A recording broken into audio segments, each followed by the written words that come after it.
What if someone mapped hell like a kingdom, with ranks, duties, and even illustrations of every demon? One man did, and the book still haunts us today. In 1818, a mysterious text was published in France. It wasn't a Bible or a history book. It was a dictionary of demons. The Dictionnaire Infernal, compiled by Jacques Collin de Plancy, is one of the most terrifying and strangely systematic books ever written on demonology. It doesn't just list demons. It ranks them, gives them duties, and presents them as part of a bureaucratic nightmare of evil. In this video, we're diving deep into this forbidden text. We'll uncover the hierarchy of hell, examine every major demon it contains, and explore the controversy that surrounds this infernal work. Imagine a world where hell isn't chaos, it's order, where every demon has a title, a responsibility, and a rank. Jacques Collin de Plancy envisioned just that in his Dictionnaire Infernal. First published in 1818, the book was heavily influenced by Enlightenment skepticism and Catholic theology. At first, de Plancy mocked superstition. But by the time of the 1863 edition, now famous for its disturbing illustrations, his views had shifted. He now believed in the very forces he once ridiculed. The Dictionnaire Infernal was different from other grimoires. Rather than being a manual for summoning spirits, it was a catalog, a taxonomy of evil, and like any taxonomy, it had structure. De Plancy divided hell into a strict hierarchy, heavily inspired by Christian views of vice and sin. At the top were the 7 crown princes of hell, each associated with one of the 7 deadly sins. Lucifer, the light-bearer, is the fallen angel cast down from heaven for his arrogance. He's the architect of rebellion and the intellectual force behind hell's dominion. De Plancy places him as the supreme ruler, not grotesque, but dazzling, too perfect for his own good. Once a Philistine god, Beelzebub became the lord of the flies in Christian tradition. In the Infernal Dictionary, he rules over gluttony, excess, and decay. His name is invoked where there is rot, whether physical or moral. Leviathan is a primordial sea serpent, representing envy and chaos. De Plancy places him in the oceans of hell, seething with jealousy. His presence tears friendships, families, and empires apart. Often confused with Lucifer, de Plancy distinguishes Satan as the raw embodiment of rage and violence. He is not the strategist.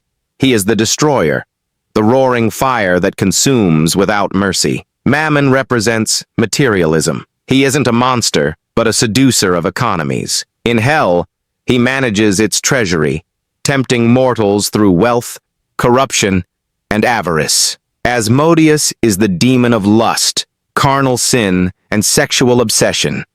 He appears with multiple heads, one human, one bull, one ram. He represents physical temptation in its most dangerous form, wrapped in beauty and ruin.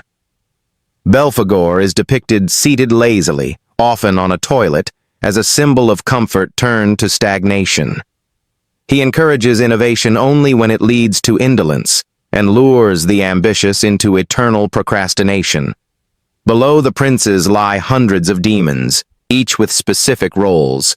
Many were drawn from previous grimoires like the Ars Goetia and Pseudo-Monarchia Daemonum, but de Plancy reinterpreted them with his own unique flair. Here are some of the most fascinating. A fallen seraph who tempts humans with forbidden knowledge. He appears as a hideous angel riding a dragon, holding a viper. He can grant insight, but at the cost of one's soul. Bael has the head of a cat, a toad, and a human, each whispering lies.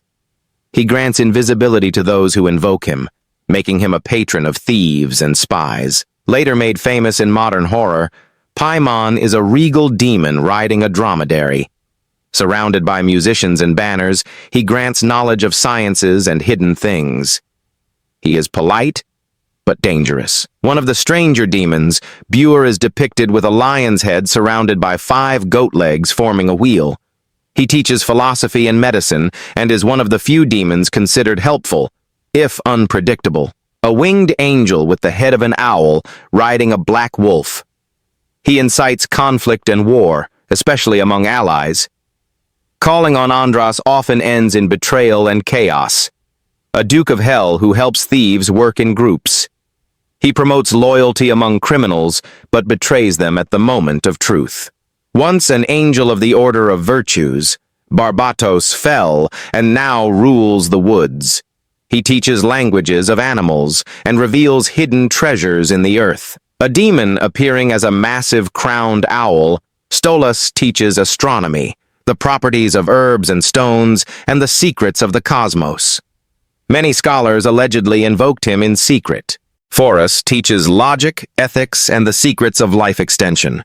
His knowledge is alluring, but his presence distorts reality. A fire-breathing wolf with wings and a serpent's tail, Marcosias is loyal, strong, and eager to return to heaven. A curious contradiction. But the Dictionnaire Infernal wasn't just controversial because of its content. It raised a terrifying question. If evil has order, then is it more like us than we want to admit? De Plancy's book painted demons not as chaotic monsters, but as bureaucrats, philosophers, and tacticians. This deeply unsettled the church. Some theologians denounced it as heretical. Others feared it might inspire occultists to summon these entities.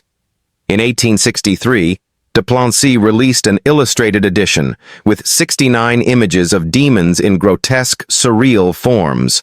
It became infamous. Parents burned it. The church attempted to blacklist it. Yet the occult world embraced it.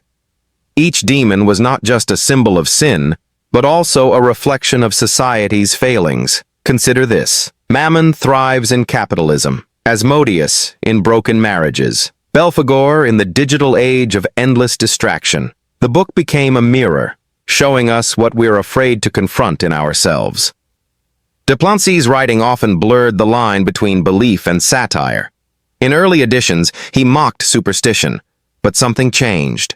Toward the end of his life, de Plancy reportedly converted back to Catholicism and renounced the book. Was it guilt? Fear? Or had he seen something he couldn't explain? In the final pages of the Dictionnaire Infernal, there's no happy ending, just a quiet warning. De Plancy notes that many of the demons in his book were once angels. They fell, not in a single act of rebellion, but through small choices: pride, envy, laziness, lust, the same sins that tempt us today. He hints that hell is not a distant place. It's here, in our ambitions, our temptations, and our silence. The demons, he writes, don't need to be summoned. They've already arrived. The Dictionnaire Infernal is more than a book. It's a testament to humanity's fascination with darkness. It cataloged our fears, our vices, and our myths. Whether you believe in its content or not, it forces a difficult question. What is evil really? A monster? Or a mirror? In cataloging hell, Jacques Collin de Plancy may have done more than document demons. He may have uncovered the structure of our own downfall. If you found this dive into the Dictionnaire Infernal chilling, wait until you see what's hidden in the Augsburg Book of Miracles. Click the video now before it disappears.